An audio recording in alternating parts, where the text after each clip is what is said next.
Carbonyl સમૂહનું બંધારણ. Carbonyl સમૂહ કોને કહેતા હતા તમે? કાર્બોનિલ સમૂહની અંદર કોનો સમાવેશ થતો હતો?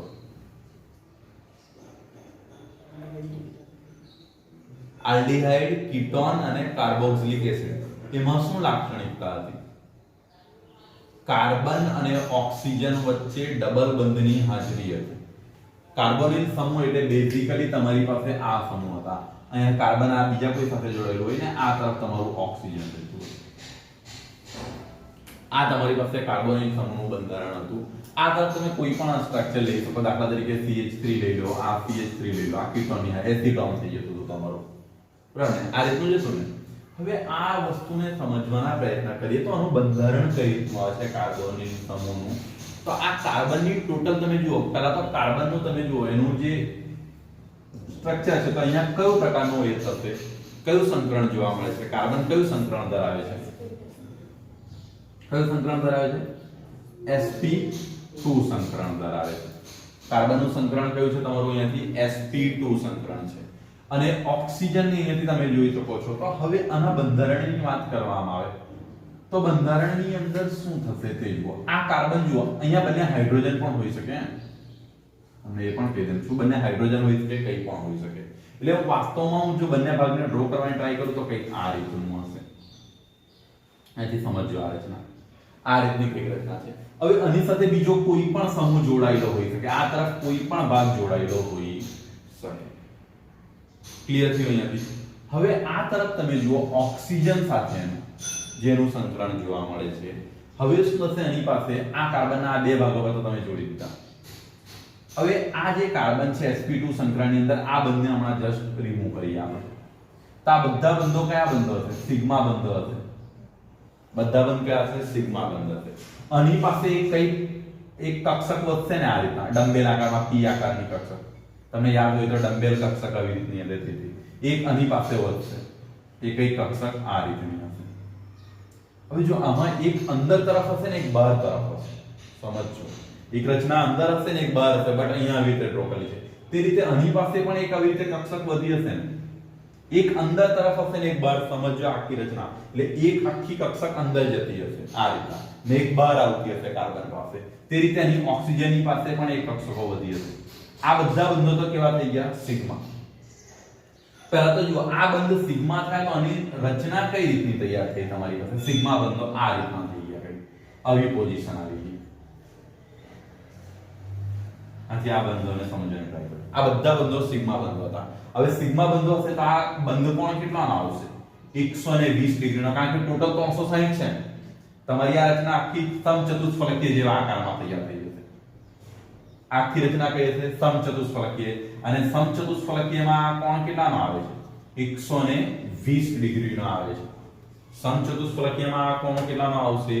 120 ડિગ્રીનો આવશે. એટલે આની અંદર કોણ એ હશે તમારી પાસે. એટલું ક્લિયર છે?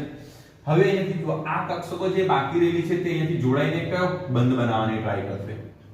પાઈ બંધ બનાવશે. એ તમારા કયા બંધનું નિર્માણ કરશે? પાઈ બંધનું એકબીજા પર સંપાત થઈને. એટલે તમે જુઓ આખું એક સમતલીય રચના છે. એટલે એક સમતલમાં હશે એટલે આ રીતની કઈક રચના બનતી હશે. આના પરથી આ બંને જો એકબીજા સાથે જોડાઈ જશે તો તમે જુઓ તમારી ટેક્સ્ટબુકની અંદર એક બીજી આકૃતિ પણ દર્શાવવામાં આવી છે. એ વસ્તુને તમે આ બે તો તમારી પાસે હશે. સિગ્મા બોન્ડ હશે.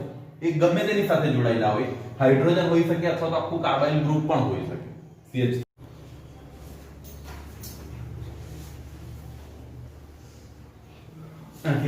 ખાસ ધ્યાન રાખજો કે આ બંધ તમને કેવો મળે છે? ધ્રુવીય મળે છે. એટલે આ કાર્બોનિલ સમૂહોનું બંધારણ થઈ ગયું તમારી પાસે જે હતું તે. હવે અહીંયાથી આવે છે કાર્બોનિલ સંયોજનોની બનાવટ. તો સ્પેશિયલી બનાવટની અંદર મેં તમને ચેપ્ટર સ્ટાર્ટ થયું ત્યારે જ કીધું હતું. પહેલા આપણે કઈ બે બનાવટનો અભ્યાસ કરવાનો છે? આલ્ડીહાઇડ ને કીટોન અને કાર્બોક્સિલિક એસિડ ને આપણે એક સેપરેટ ભાગની અંદર જોવાની ટ્રાય કરીશું. તો કાર્બોનિલ સંયોજનો જે છે એની અંદર આલ્ડીહાઇડ અને કીટોનની બનાવટ પર જોઈએ. હવે તમે જુઓ એ બનાવટ જે બનાવટ છે એની બનાવટ પર ફોકસ કરીએ તો બનાવટ માટે આપણી પાસે ટોટલ 4 થી 5 રીતો છે. એક પછી એક સમજવાના પ્રયત્ન કરીએ. ટેક્સ્ટ બુક ની અંદર પહેલા કેટલીક એવી રીતો આપવામાં આવેલી છે કે જેના માટે તમને એવું કીધેલું છે કે તમે આગળના ચેપ્ટરમાં અધરવાઇઝ આગળના ધોરણમાં કોઈક જગ્યાએ ભણી ગયા છો. એ રિએક્શનો ઠીક છે કે જે આપણે આગળ ભણી ગયા છે, પણ ત્યાર પછી કેટલીક રિએક્શનો તમને આ ટેક્સ્ટ બુક ની અંદર એટલે આ ટોપિક ની અંદર આપવામાં આવેલી છે પહેલા તો હું તમને એ વસ્તુ કહી દઉં છું, એ દરેકે દરેક રિએક્શન નામવાળા છે, એટલે કોઈ વ્યક્તિના નામ સાથે જોડાયેલી ઇક્વેશન અહીં આપવામાં આવે છે, એટલે બધી જ અગત્યની છે. બટ પહેલા આપણે આગળ જે જોઈ ગયા તેને થોડુંક રિવાઇઝ કરી દઈએ. તો જો આલ્કોહોલ સંયોજનના ઓક્સિડેશન દ્વારા તમને આ મળતું હતું. યાદ હોય તો તમે જુઓ, પ્રાથમિક પ્રકારના આલ્કોહોલનું જ્યારે ઓક્સિડેશન કરતા હતા, ઓક્સિડેશન પ્રબળ ઓક્સિડેશન કરતાની જરૂર પડતી હતી. તો જો ક્રોમિયમ ઓક્સાઇડ લેતા હતા અથવા KMnO4 લેતા હતા, તો તમને શું મળતું હતું? આ તરફ આલ્ડીહાઇડ મળતું હતું, આલ્ડીહાઇડ મળતું હતું. અને દ્વિતીયક પ્રકારનો આલ્કોહોલ લેતા હતા, આ બંને આલ્કોહોલ હશે, અને એનું ઓક્સિડેશન કરતા હતા ક્રોમિયમ ઓક્સાઇડની હાજરીમાં. અહીંયા KMnO4 લેવામાં આવે તો આના પછી એક કાર્બોક્સિલિક એસિડ પણ મળી જતું હતું તમને, બરાબર. અને અહીંયા ક્રોમિયમ ઓક્સાઇડ તો તમને શું મળતું હતું? કીટોનની બનાવટ મળતી હતી. યાદ આવ્યું? પ્રાથમિક આલ્કોહોલની અંદર એ કંઈક આ રીતનું હતું. હું તમને થોડું યાદ કરાવું. આ રીતનું તમે સંયોજન લખતા હતા ને, અહીંયાથી CH3 અહીંયાથી લઈ લેમ, અને અહીંયાથી કયું રહેતું હતું? OH. આના ત્રણને સોરી CH2 આવશે ને, તમારી પાસે આ રીતનું સંયોજન રહેતું હતું. હવે જો તમે આને લખવાની ટ્રાય કરો તો વાસ્તવમાં તમારો કંઈક આ ભાગ આવી રીતના છે, R અને અહીંયા શું છે? C. એક H અહીંયા દર્શાવી દેમ, એક H તમારો આ તરફ રહેતો હતો, અને એક O ને આ તરફ તમારી શું રહેતું? H. આ સંયોજનને મેં લખેલું છે પ્રાથમિક પ્રકારનો આલ્કોહોલ. આનું ક્રોમિયમ ઓક્સાઇડની હાજરીમાં તમે ઓક્સિડેશન કરતા હતા. તો ઓક્સિડેશનની હાજરીમાં શું થતું હતું તમને ખબર છે? આ એક બોન્ડ તૂટી જતો હતો, આ બોન્ડ ને આ બોન્ડ તૂટીને શું થતું હતું? હાઇડ્રોજન મુક્ત થઈ જતું હતું. આ હાઇડ્રોજન હું અહીંયા દર્શાવી દઉં છું જસ્ટ. હવે જુઓ, આ તરફનો બોન્ડ ને આ તરફનો બોન્ડ તૂટતા હતા, એટલે બંને પાસે અહીંયાથી જુઓ, આ કાર્બનની સાથે જે તમારા ઇલેક્ટ્રોન હતા, એ ઇલેક્ટ્રોન અહીંયાથી શું કરતા હતા? આની ને આની વચ્ચે કયો ઓક્સિજન બંધ આવી જતો, કારણ કે આની પાસે એક ઇલેક્ટ્રોન, આની એક સંયોજકતા અહીંયાથી ફ્રી થશે, બરાબર ને? આ બંધ તૂટશે તો એક સંયોજકતા કાર્બન પાસે આવશે ને, બીજી ઓક્સિજન પાસે આના પરથી એક સંયોજકતા આવશે, તો બંને જોડે અહીંયા કયા બંધનું નિર્માણ કરતા હતા? Double bond. એટલે તમને કંઈક આ રીતનું સંયોજન મળતું હતું, RCH, અને અહીંયાથી શું આવતું હતું? Double bond. યાદ આવ્યું કે?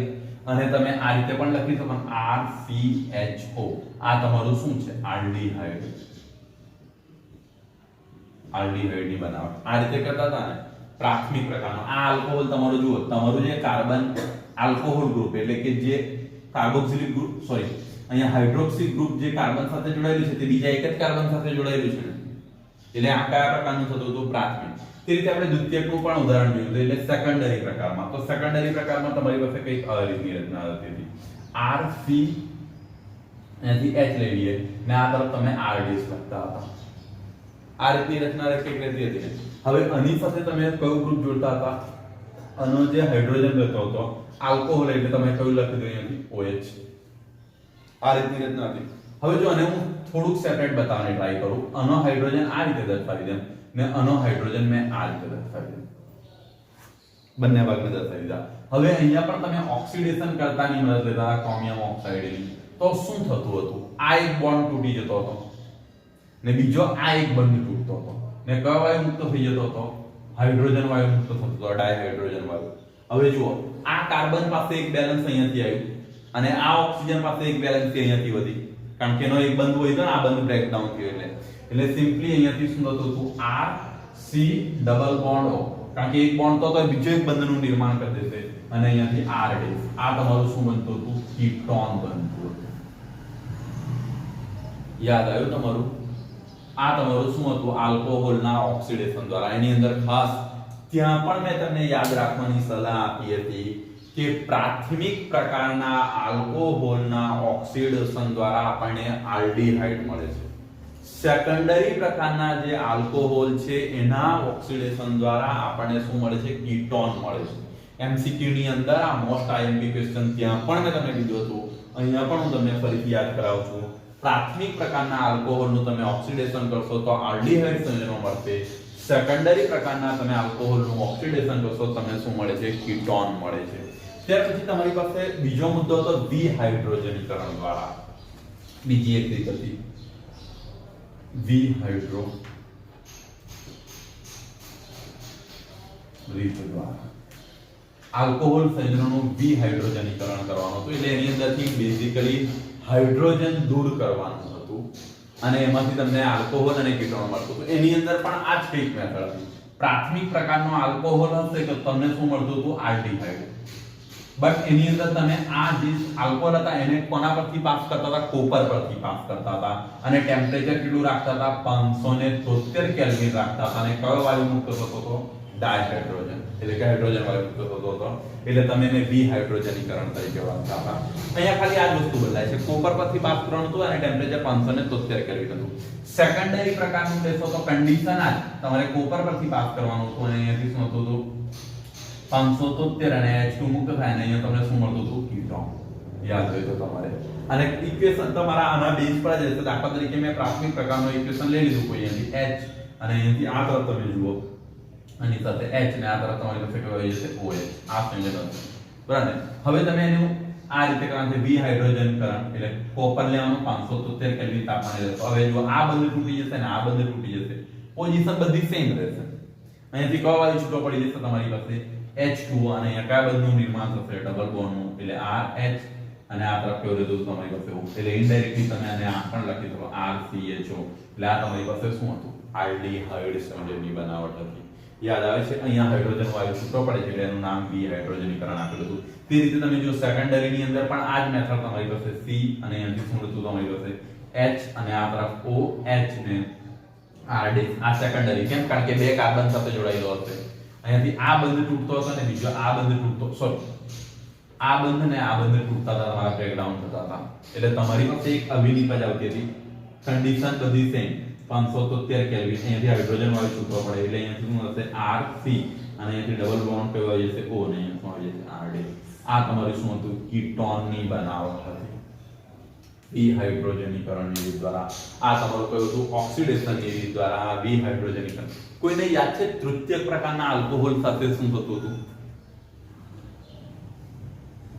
તૃતીયક પ્રકારના આલ્કોહોલની અંદર પાણીનો અણુ છૂટો પડી જતો હતો, એટલે આલ્કીન મળી જતું હતું, તમને યાદ હોય તો ત્યાં હાઇડ્રેશન થઈ જતું હતું, એટલે પાણીનો આખો એક અણુ છૂટો પડી જતો હતો। કેમ કારણ કે આ OH ગ્રુપ છૂટું પડી જતું હતું, OH ગ્રુપ ડાયરેક્ટલી છૂટું પડી જતું હતું, એટલે તમને અહીંયા ડિહાઇડ્રેશન થતું હતું। એ તમને ત્યાં યાદ રાખવા માટે પણ કીધું હતું તૃતીયક પ્રકારના આલ્કોહોલની અંદર આલ્કીન મળી જાય છે। ફરીથી હું MCQ ને યાદ કરાવું છું, પ્રાથમિક પ્રકારના હોય તો આલ્ડીહાઇડ, સેકન્ડરી પ્રકારના હોય તો આપણને શું મળે છે કીટોન મળે છે।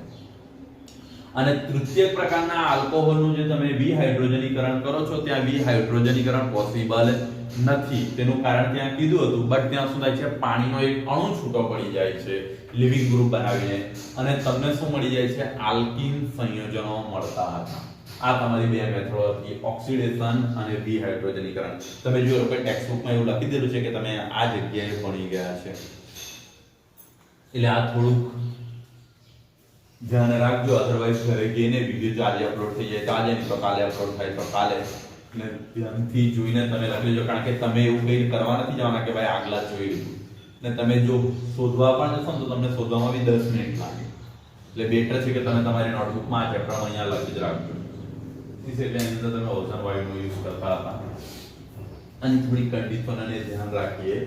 આની અંદર આલ્ડીહાઇડ અને કીટોનની તમારી ફોર્મેશન થતી હતી।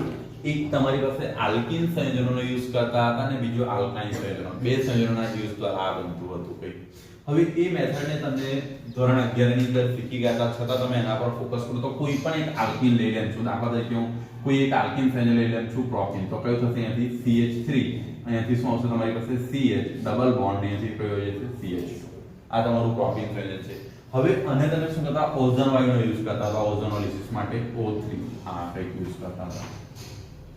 ઓઝોન વાયુની અંદર તમે જુઓ એટલું તો તમને ખબર છે ઓક્સિજન અને ઓક્સિજન વચ્ચે કયો બંધ હોય છે ડબલ બોન્ડની હાજરી છે, તો શું થતું હતું આ પ્રક્રિયાની અંદર ખાસ ધ્યાન રાખજો। હું તમને શોર્ટ ટ્રીકથી જ બતાવું છું, એની પાછળનું કારણ અહીંયા કહેવાનું નથી। તો જો એની અંદર શું થતું હતું આ મિકેનિઝમની અંદર આ બંધ તમારો તૂટી જતો હતો, આ બંને બંધો તૂટી જતા હતા, તો તમને એક સંયોજન કંઈક એવું મળતું હતું ઓક્સિજન, ત્રણે ત્રણ ઓક્સિજન અહીંયા જોડાઈ જતા હતા। કઈ રીતે જોડાતા હતા તો કંઈક આ રીતની પ્રક્રિયા થતી હતી। CH3 અહીંયાથી શું હતું તમારી પાસે CH ને અહીંયાથી તમારી પાસે કયું હતું CH2, એક ઓક્સિજન તમારો કંઈક આ રીતે જોડાઈ જતો હતો બંને કાર્બનની સાથે અને બીજો એક ઓક્સિજન આ રીતે જોડાતો હતો। અને ઓઝોનિયમ તરીકે ઓળખવામાં આવે છે. અને આ બંધ તૂટી ગયેલા હતા. જો અહીંયા ખાસ ધ્યાન રાખજો, આ બંને બંધો તૂટી જતા હતા અને ત્રણે ત્રણ ઓક્સિજન આ રીતે જોડાઈ જતા હતા અને ઓઝોનિયમ તરીકે ઓળખવામાં આવતું હતું. હવે શું થતું હતું, આ વાયુને તમે ઝિંક અને H2O ની હાજરીમાં પાસ કરતા હતા. ઝિંક અને H2O ની હાજરીમાં પાસ કરતા હતા. એટલે અહીંયાથી તમારું કંઈક ઓક્સિડેશન થતું હતું. હવે જો એ ભાગની અંદર ઓક્સિડેશન એટલે એક ઓક્સિજન તો એની સાથે જોડાઈ જતો હતો. સપોઝ આ ઓક્સિજન નીકળીને એની સાથે જોડાઈ જાય અને આ ભાગ કંઈક આ રીતે તૂટી જતા હતા. અહીંયાથી બ્રેકડાઉન તમને કંઈક આ રીતે જોવા મળતું હતું. આ તરફનો ભાગ ને આ તરફનો ભાગ સમજવાની ટ્રાય કરજો. તો શું પોઝિશન થતી હતી, આ ઓક્સિજન તો આની સાથે જોડાઈ જતું હતું, ઓક્સિડેશન એ તો અહીંયા H2O લેવાનું હતું ને, અહીંયા લખેલું બસ H2O. તો તમારું આ ઝિંક ઓક્સિજનને મેળવીને શું થતું હતું, ઝિંક ઓક્સાઇડ બનાવી દેતું હતું. હવે જુઓ, તમારા જ્યારે આ બંધ તૂટતા હતા તો આ તરફ તમારી પાસે શું રહેતું હતું, CH3 CH ને અહીંયાથી O આવી જતું. જો હવે અહીંયાથી ધ્યાન આપજો, આ કાર્બનનો આ એક બંધ તૂટવાથી એની એક વેલેન્સી ફ્રી થઈ. સમજો આગળ જે કોન્સેપ્ટ આવ્યો છે, આ બંધ તૂટવાથી આ કાર્બન પાસે એક વેલેન્સી ફ્રી થઈ. તે જ રીતે આ તરફ ઓક્સિજન પાસે પણ એક વેલેન્સી ફ્રી થઈ. બંને પાસે એક એક ફ્રી છે તો બંને એક બીજો બંધ બનાવી દેશે. એટલે અહીંયાથી શું થતું, તમારી પાસે C ડબલ બોન્ડ અહીંયાથી શું મળી જતું, આ અને આ તરફ પણ આવી પોઝિશન આવી ગઈ. આ કાર્બન પાસે એક વેલેન્સી ફ્રી આવેલી છે ને આ કાર્બન પાસે, એટલે વાસ્તવિકતા બીજી તમને એક પ્રોડક્ટ આવી મળશે COOH. હવે તમે આને ધ્યાનથી લખવાની ટ્રાય કરો. આ સંયોજન હું આવી રીતે પણ લખી શકું ને, CH3CHO બરાબર ને, બીજા અને આ રીતે લખી શકું HCHO, H ને બે વખત છૂટા પાડી દીધા. આ તમારું શું છે, એસિટાલ્ડિહાઇડ. ઠીક છે ને, આ તમારી પાસે. અને આ તમારી પાસે શું છે, ફોર્માલ્ડિહાઇડ.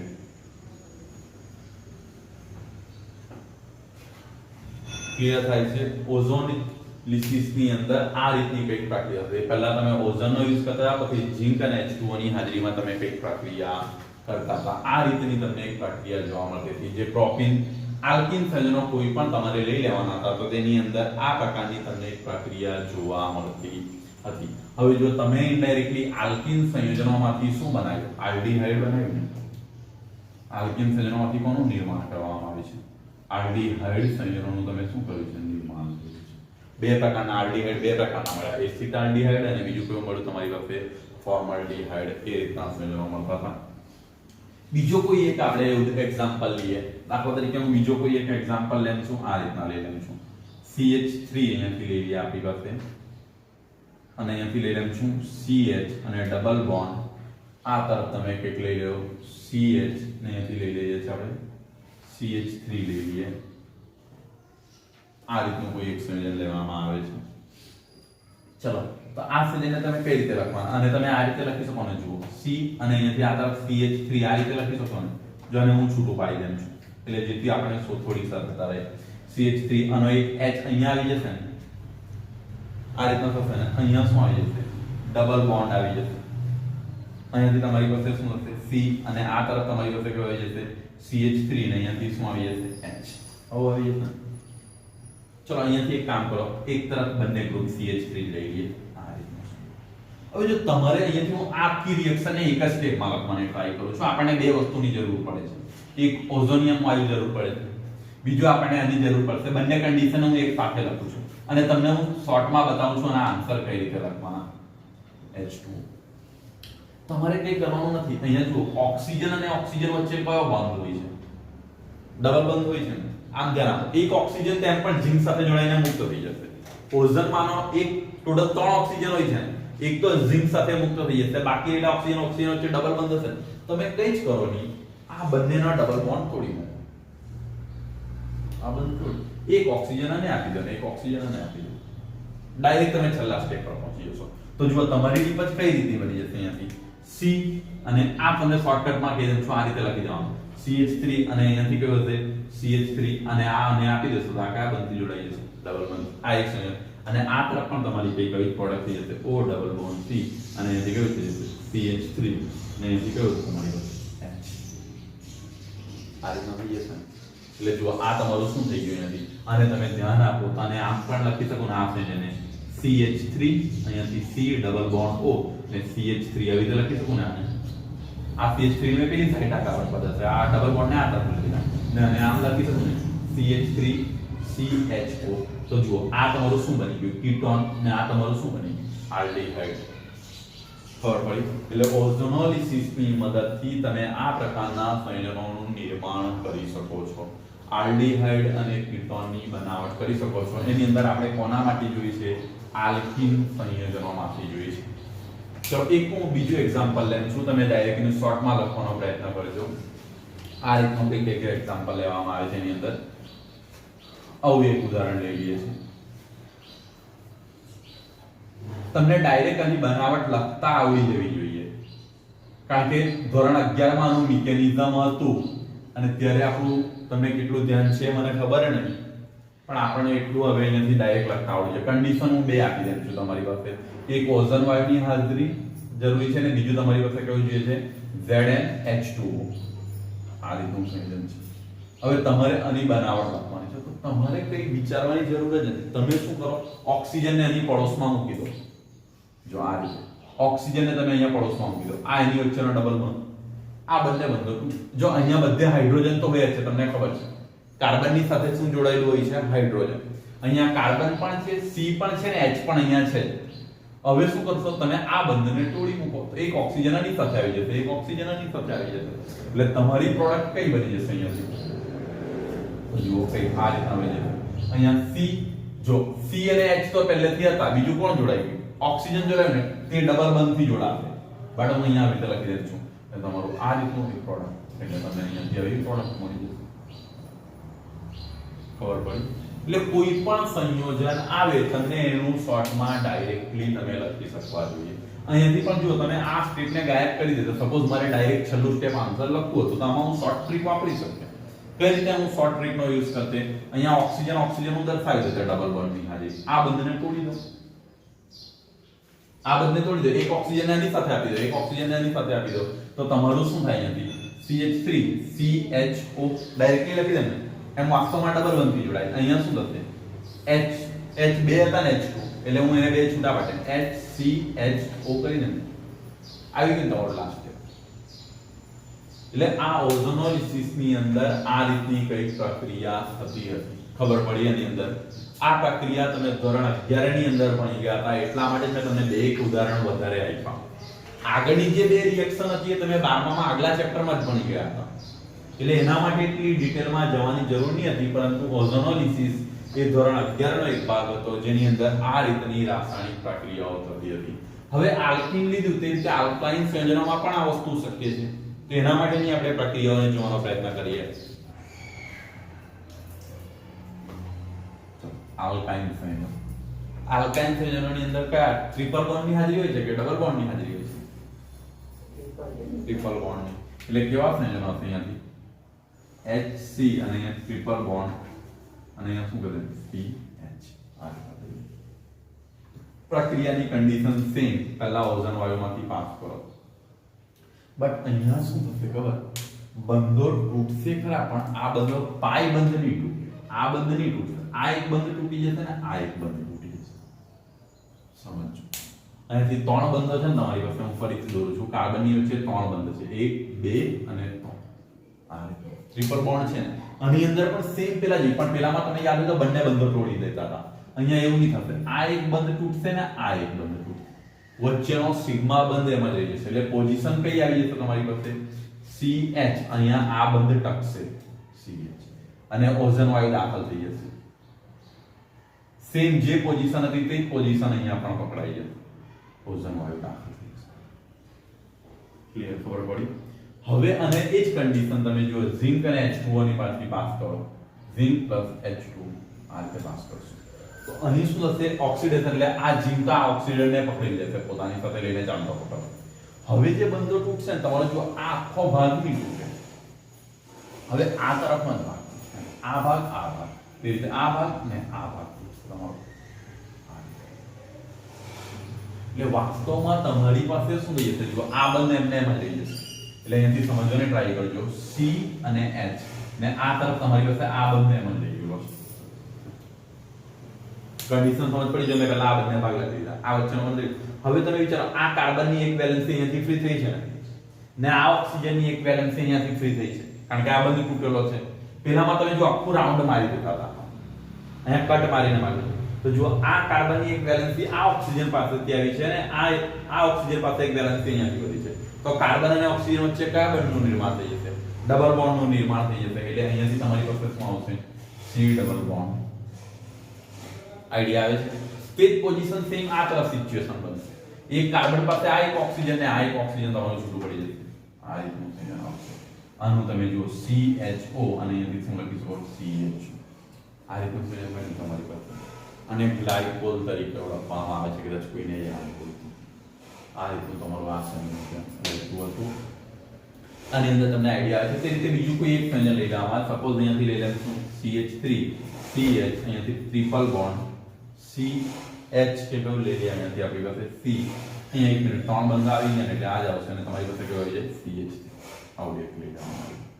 હવે એના શોર્ટ ટ્રીક પર હું ડાયરેક્ટલી કામ કરું છું. જુઓ આ રીતનું સંયોજન લેવાનું. અહીંયા ટ્રિપલ બંધ આવશે એટલે CH આવશે ને ખાલી. જો અહીંયા હું બંને કન્ડિશન એક સાથે લખું છું શોર્ટ ટ્રીક માટે. Zn અને અહીંયાથી H2. આ રીતના આ આલ્કાઇન સંયોજનમાંથી છે. હવે સિમ્પલી વસ્તુ દરેક કોન્સેપ્ટ ફિક્સ છે. કયા બંધો તૂટશે? એક આ બંધ તૂટશે ને એક બીજા આ બંધ તૂટશે. બંનેની સાથે કોણ જોડાશે? એક ઓક્સિજન તો ઝિંક સાથે જતો જ જશે. તો એક ઓક્સિજન આ કાર્બન પર આવશે અને બીજો ઓક્સિજન આ કાર્બન પર જશે, પણ એમની વચ્ચેનો બંધ જળવાઈ રહેશે. એટલે તમારી પાસે અહીંયાથી શું રહેશે? CH3 C double bond O અને આ વચ્ચેનો બંધ જળવાઈ રહેશે. અહીંયા C ડબલ O અને અહીંયાથી શું આવી જશે? CH3. આ ડાયકીટોન થઈ ગયું તમારી પાસે. ક્લિયર? ખબર પડે છે? એટલે કે જુઓ તમે આલ્કાઇન સંયોજનોમાંથી પણ ઓઝોનોલિસિસ દ્વારા બનાવી શકો છો આલ્ડીહાઇડ અને કીટોન, અને આલ્કાઇન સંયોજનોમાંથી પણ તમે આલ્ડીહાઇડ અને કીટોનની બનાવટ કરી શકો છો. એટલે બેઝિકલી આજે આપણે ત્રણ મેથડો શીખ્યા. જો કે તમે આગળ શીખીને આવેલા હતા, બટ અગત્યની છે. પહેલી મેથડ કઈ હતી? ઓક્સિડેશન દ્વારા. બીજી વિહાઇડ્રોજનીકરણ દ્વારા અને ત્રીજી તમારી પાસે કઈ આવી ગઈ? ઓઝોનોલિસિસ દ્વારા. એની અંદર પણ બે પાર્ટ હતા, આલ્કીન અને તમારી પાસે કયા હતા? આલ્કાઇન. બે મેથડો હતી. એની અંદર આ ઓઝોનોલિસિસ એક અગત્યની મેથડ છે, પરીક્ષામાં પૂછાતી પણ જોવા મળે છે. અને ધોરણ 11 ની અંદર તમે એનો અભ્યાસ પણ કર્યો હતો. કન્ડિશન યાદ રાખો અને તમે વધારે એ કરવા કરતા બેટર એ છે કે તમે શોર્ટ ટ્રીકનો યુઝ કરીને ડાયરેક્ટલી લખવાની ટ્રાય કરો. કારણ કે 11 ની વસ્તુ છે, હવે એનો કોન્સેપ્ટ તમને અહીંયા સમજાવવા જાણ તો પતી ગઈ વાત. એટલે એટલું ડિટેલ. અને એવું પણ કોઈ વસ્તુ નથી કે તમને ના ખબર પડે. તેનું મિકેનિઝમ જાણો તો જ તમને આ વસ્તુ સમજ પડે, એવી કોઈ વસ્તુ આની અંદર આપવામાં આવી નથી. એટલે આ તમારી મેથડ પૂરી થાય છે. હવે આપણી પાસે બીજી 3-4 મેથડો બાકી છે જે કાલના દિવસે ચાલશે, એટલે કન્ટિન્યુ. હવે એ બધી જ મેથડો અગત્યની છે. આના પછી જેટલી પણ મેથડ આપેલી છે તમે જુઓ, બધી જ મેથડો કોઈક ને કોઈક વૈજ્ઞાનિકના નામ સાથે સંકળાયેલી છે. એટલે નેમિંગ રિએક્શન છે, અને નેમિંગ રિએક્શન એમ પણ મેં તમને પહેલેથી જ કીધું છે કેમિસ્ટ્રીમાં અગત્યનું હોય છે. એટલે કાલે એની ચર્ચા કરીશું.